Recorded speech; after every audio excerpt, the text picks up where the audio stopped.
all the meat. Here you are preparing the shin, cutting the fat off. And you cut it into inch cubes, yes? Well, they are, but I'm doing it a bit finer. Slightly finer than an inch. And here is the lamb's kidney. You have one lamb's kidney for a pound of meat. Uh-huh. This is the one. Probably the easiest way to cut the meat is using scissors. Now, as you Very see, good way to do kidney. and as you can see, you don't cut the kidney. You cut We the don't kidney want into the small core. pieces. Yeah. Don't want the core, do we? No. We want all this lovely, tasty meat. See a layer of meat, some kidney, some shin. Do you want to? I like this. See, close cube. Then you put pepper and salt. Whoa, that's fine. Yeah, that's fine, that's good. So layer with pepper and salt after each layer. Did I put potato in there? You have put potato in. Right. Little onion then.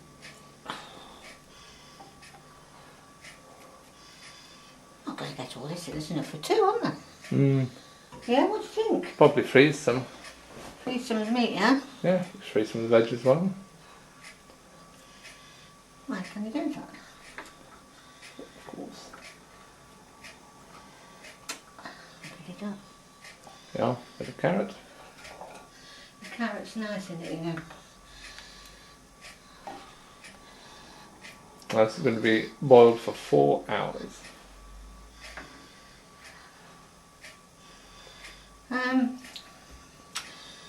Meat, some more. Small. Pepper and salt. Yeah.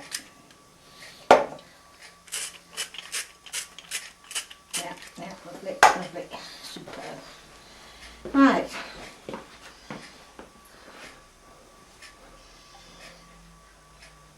So how far are you going to go? Oh, Benson. Not much farther actually, am I? Not really, no. 'Cause you've got to put the suet crust on. And we'll show you how to do the suet crust in a minute. I mean, I've got so much of this. So probably about 3/4 pound of shin. Yeah, it's giving And me one more, you know. kidney. Being generous, but... Want some more kidneys. Nice, gives the gravy a nice taste. Right, that's lots of salt and pepper.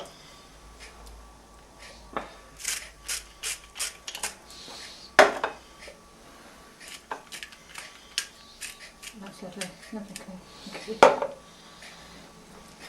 I'm quite liking this. It's quite fun. I can see you. Can you see me there from? Of course.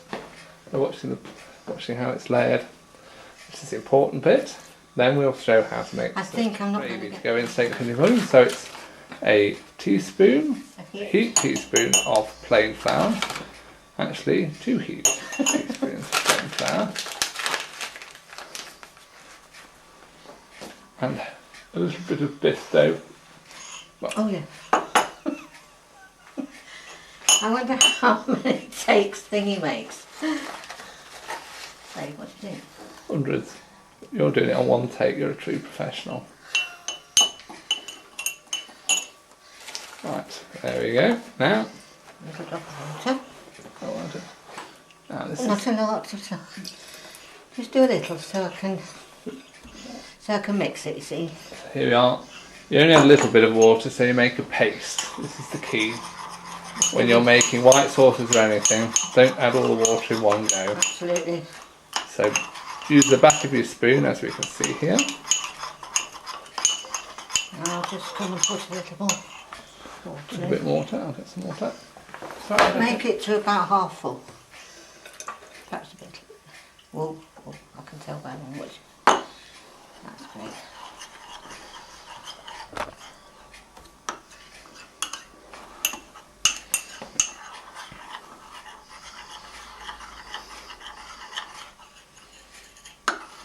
I think that's it, don't you? Yeah. Make sure all the lumps are out.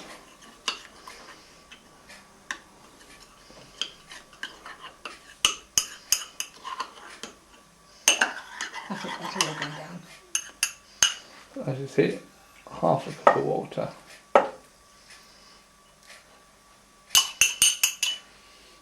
Okay, that's done. Cut.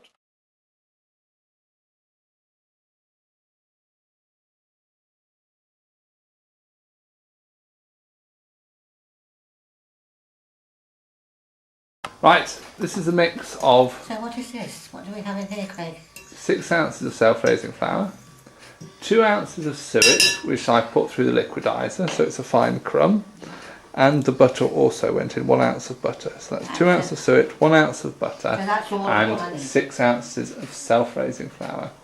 Now, this is the bit where you're adding the water to make soap Right. pastry.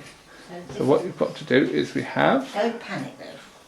Right, so hold on, how much water is in there? Oh, Well, let me show you. just over So, half that bit. Whoa, yes, well, it's more 3/4, yeah. 3/4 of water, Of this. yeah, of this cup.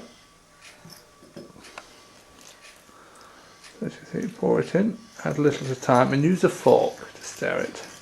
Now what you're wanting to do is just literally just mix it with the fork till it starts to come together, and add enough water so it starts to form a ball. As you can see, it's starting to coagulate now around the fork.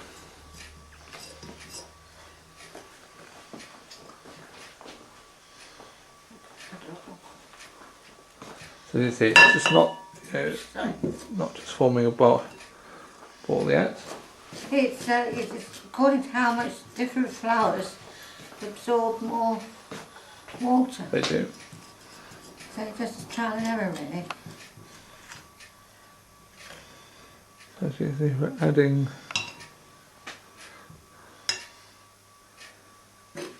just keep going around so the flour absorbs the water. Reading this as well. What happened? It must have been unusual. Just going to have a little test. The bag of flour. Or self-raising flour. Can you? Oh, right, good. Can you Just have- dusting your hands with self-raising flour. One more now. Start to bring the mix together, just very lightly.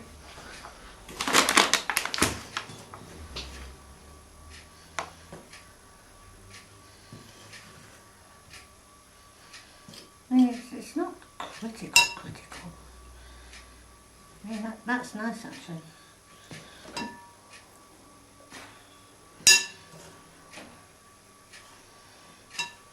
You can see, maybe just a A little touch. more, I think so. perhaps being overly cautious.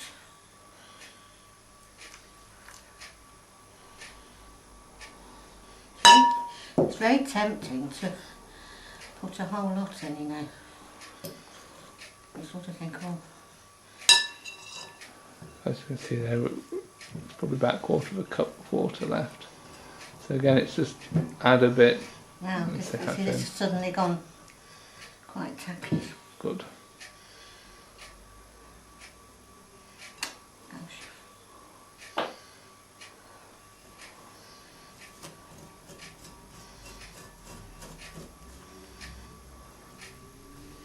Gosh, it's gone through the flour, it's quite sticky.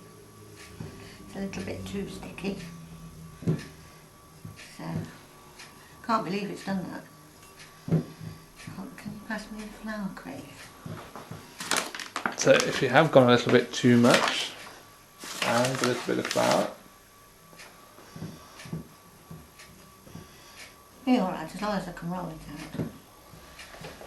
Don't have to worry. I'm not worrying.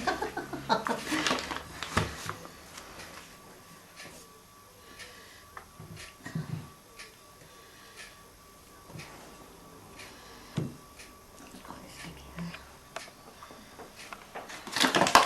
I'll soon have a ton. Have you got a biggish basin to... Go around the edge of the basin which will be used then to attach the suet to. So, right, here is the suet. If you'd lined the basin as well, you wouldn't need to do this. So as you can see, light pressure, isn't it? Pretty much, I think. Oh dear. Bit of flour, just make sure it doesn't Again. stick. Slightly, as you can see, just tapping it into shape for the round It's not shape. going to be too huge, is it? Look, No. it's beginning to rise, which is good. Oh, we want to get the thing on, don't we? Look at that, we're nearly there, aren't we? Perfect. Just a touch more. Because we need some to go around the rim. Yes. Right. Does that look like that to you? Certainly does. I think the viewers will also be able to see this. We will. The viewers. All right, good. So you measure it so it's just slightly bigger, and then what you do is, as you can see, Mom's just cutting the edge of, and this you will use to line the actual basin, stick to the basin. So as you can see, Mom's cutting out the actual size by eye. Remember, it doesn't have to be too accurate.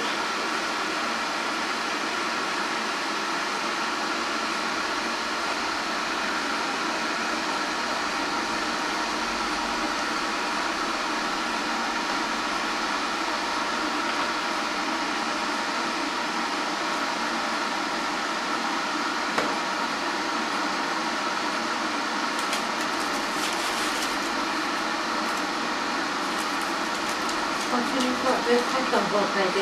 The hot water for the suet pudding. See.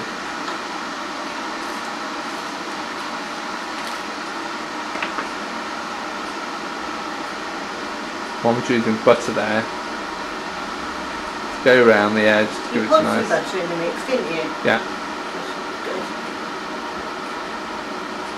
So going around the rim with butter. Of course, as the law of fats states, you always use a different fat to grease a basin or tin than the one that you've used. So if you use butter, then you use lard to grease it. And as we've used suet here, we're using butter to line it.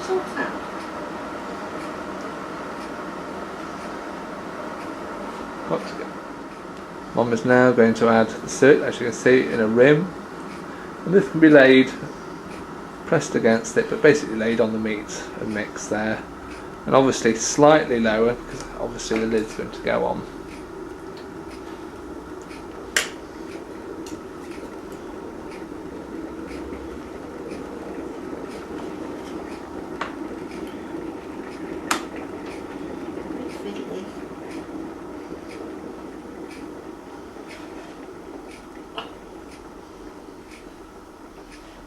Looking across it then.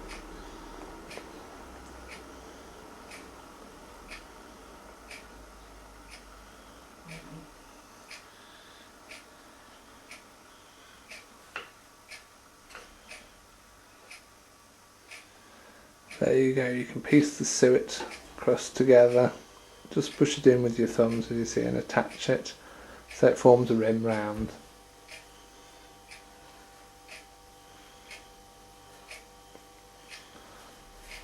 Now what we're going to do is attach the lid. Now we need a bit of water for this. Very good. Oh. So again, get your little cup.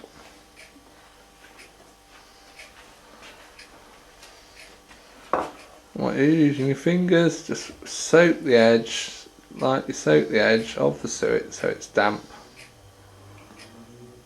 And that'll ensure that the suet lid will sit to the suet rim.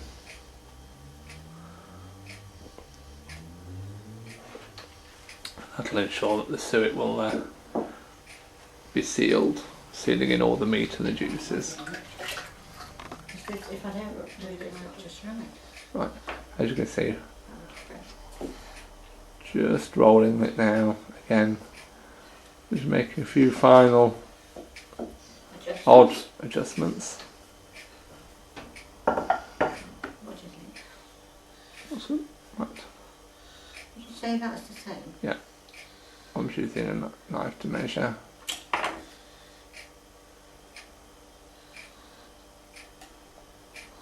Just about there. Okay. Right. So you are, lift it up on the rolling pin. Place the basin where the suet was. And gently roll out the pin. There you go. As you can see, it's a little bit much, but what you're doing now is Mom's squeezing, using her thumbs to squeeze the lid onto the rim.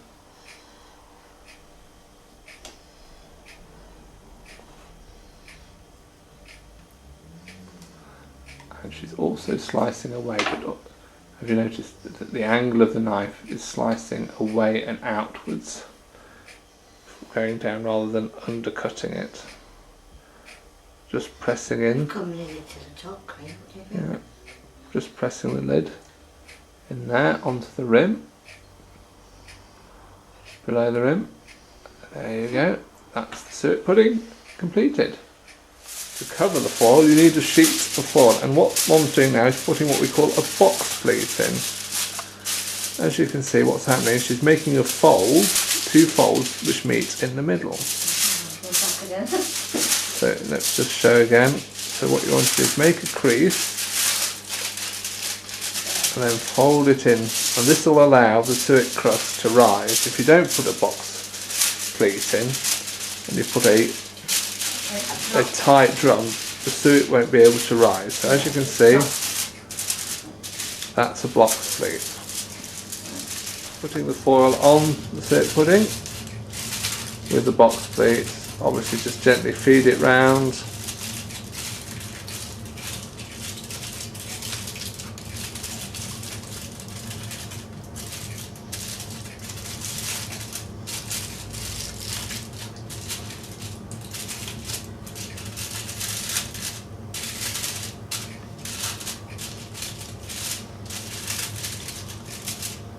Can be a bit fiddly, as you can see.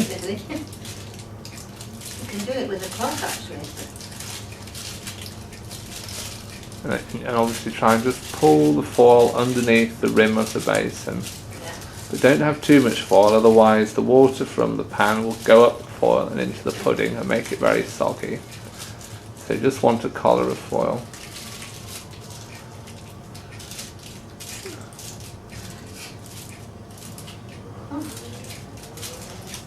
As you can see, what we're going to put the pudding into is a large basin.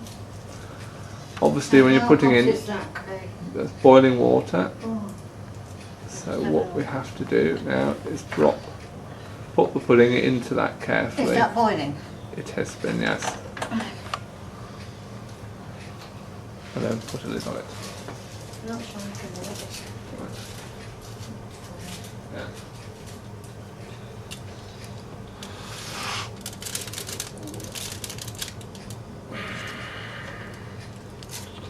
Watch your fingers. Yeah, well done.